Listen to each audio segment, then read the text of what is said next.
Are you settling in tonight, cup of tea in hand, ready to unwind with Stephen Colbert's signature blend of wit and warmth? Did you flip over to CBS, expecting that familiar opening theme, only to be met with, well, not a new show? If you're feeling a little confused, take a deep breath.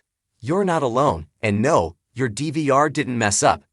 The Late Show is officially dark tonight. But don't worry, it's not for a sad reason. In fact, it's for one of the most glamorous reasons imaginable. Our very own Stephen Colbert is ditching the Ed Sullivan Theater in New York for the legendary, sun-drenched glamour of Los Angeles. And he's not just on vacation, he's got a major gig. Tonight, Stephen is co-hosting GQ's massive Man of the Year event. And when we say massive, we mean massive. This isn't just a small industry party. This is the event, held at the iconic Chateau Marmont, a place that holds more old Hollywood secrets than probably any other building in LA. And the list of his co-hosts? It's honestly staggering. He's sharing the stage with a powerhouse lineup that includes Christie star Sydney Sweeney, the ever-hilarious Seth Rogen from the studio, the one and only Frankenstein, and Poe Dameron. Oscar Isaac, music superstar SZA, hip-hop legends Clips, and style icon Hailey Bieber. Just picture that green room for a second. The sheer level of talent and charisma in one space is almost overwhelming. And the dress code? It's pure delicious nostalgia, 90s Hollywood red carpet. We can only imagine what that looks like. Is Stephen going for a full Pulp Fiction suit? A Clueless-inspired flannel? The mind reels, and honestly, we're just sitting here praying for pictures to hit the internet soon. He's trading his monologue for a red carpet, and honestly, for one night, we can't blame him. He's earned a night to be the toast of the town. A hauntingly quiet night for TV. Stephen's night off makes this an especially quiet and poignant evening for the world of late-night television. It's not just one empty chair, it's two. Tragically, Jimmy Kimmel Live is also dark for the rest of the week. This, however, is for a truly heartbreaking reason. The JKL family is in mourning following the devastating death of their friend and beloved bandleader, Cleto Escobedo Itaya. It's a profound loss, and our hearts absolutely break for Jimmy, Cleto's family, and the entire crew. It's a stark reminder of the real human connections behind these shows we love so much. With both Stephen and Jimmy off the air, the late-night landscape tonight is down to just two hosts holding down the fort.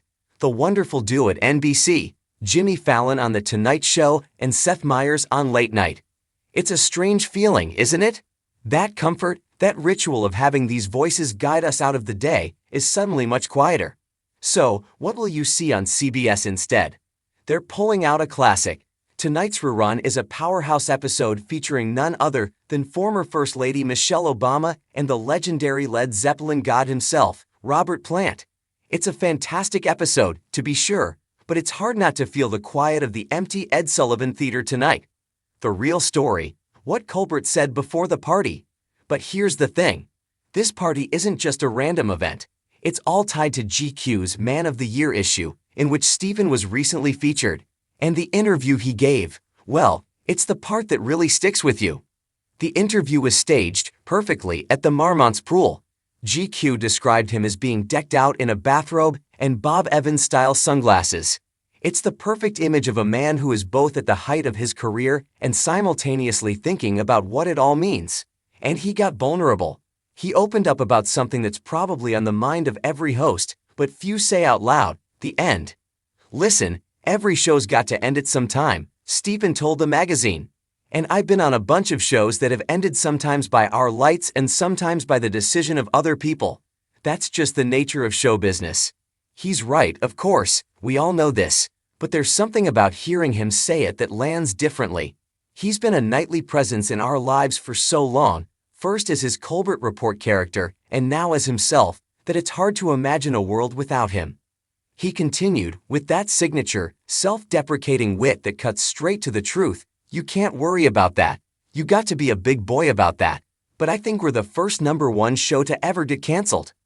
That last line is such classic Colbert. It's a joke, but it's also, is it? It's sharp.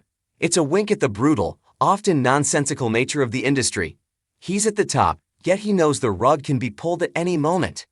But then, he said the part that truly got us, the emotional core.